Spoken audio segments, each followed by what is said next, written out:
Hi everyone, my name is Evelyn Villa and I will be doing my presentation on gestational diabetes. So let's start. Why does this problem exist in today's society? There is actually no exact reason that is known as to why gestational diabetes occurs. We know that it only occurs in pregnant women.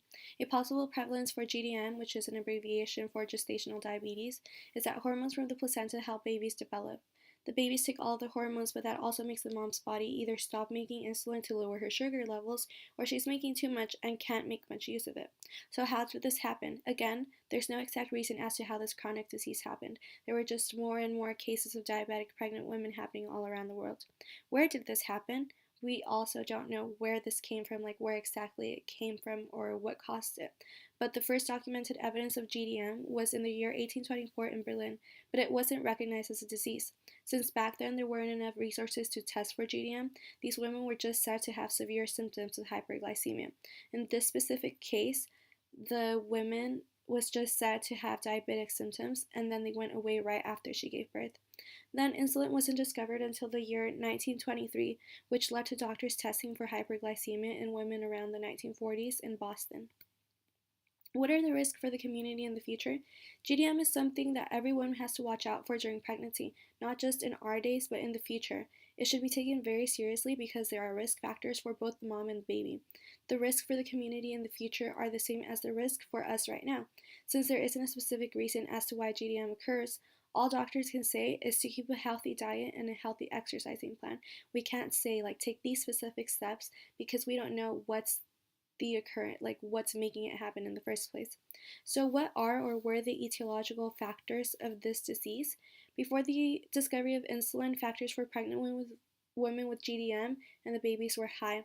The babies ran the risk of having macrosomia, which is when babies are born unusually large, and then they run the risk of having nerve damage when they're being born. Then there's stillbirth, which is when babies would unfortunately die in the womb still. Then the etiological factors after the discovery of insulin for babies were still excess birth weight, they were premature, and they have nerve damage. Etiological factors for moms, they run the risk of having C-section delivery, high blood pressure, and low blood pressure. Then, how to solve this public health problem? There are many public health intervention programs for people with diabetes. I didn't find any that focused on gestational diabetes, just like specifically on that. But the National Diabetes Prevention Program is focused on providing people with information and resources to avoid prediabetes and type 2 diabetes. This website is also full of many resources on tips on eating, exercising, and constantly checking yourself for symptoms that might tell you you're at risk of having diabetes. Then I found an article provided by the CDC and other maternal child health programs, which collaborated on giving the public a few guidelines on how important GDM is. It said first, the screening of women to detect gestational diabetes. Second, identifying women to have had diabetes and will have it when they are pregnant. Third, assurance of appropriate care for women with diagnosed diabetes on site or through referral. Fourth, postpartum follow-up and continuing care of women with established diabetes to maintain good blood glucose control before pregnancy and through other pregnancies. Fifth, postpartum follow-up of women with gestational diabetes to detect previously undiagnosed established diabetes, to monitor the maintenance of ideal body weight to reduce the chance of developing diabetes later in life, and to ensure prompt diagnosis of diabetes if and when it develops. I found this really nice because it shows that the public health department just doesn't care about during the pregnancy but the overall well-being of both mom and child. Then I couldn't give you guys two examples of how other cultures solve this problem because there is no cure for gestational diabetes just yet. There isn't anywhere. But there are recommendations, which would be having a healthy diet and exercising regularly. GDM is usually treated with insulin shots because it responds well to insulin, like type 2 diabetes does.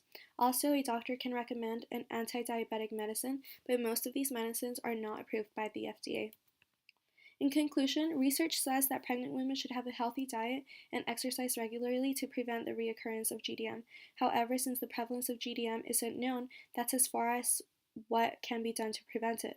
In my opinion, since there's no known reason for the cause of GDM, we can only do as the doctors say. It's also very important to get those tests done on time to be able to at least control the disease since we can't get rid of it. Since those tests are available to pregnant women around the 24th to 28th weeks, I think moms should be on top of that and asking the doctors for those tests to either diagnose them early on and if they have it, to help them. Then these are just my references. I looked at the American Pregnancy Organization, Diabetic Association, and the CDC, and then the National Public Health Association.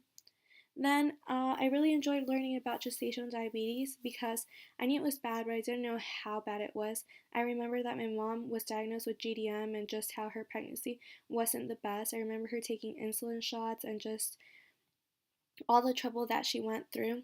Then I think GDM is to be taken very seriously. It's something we should educate everyone about, mostly teens, because of the high numbers on teen pregnancy. Pregnancy can be such a beautiful experience, but there are also many risks like GDM and others that come along with it.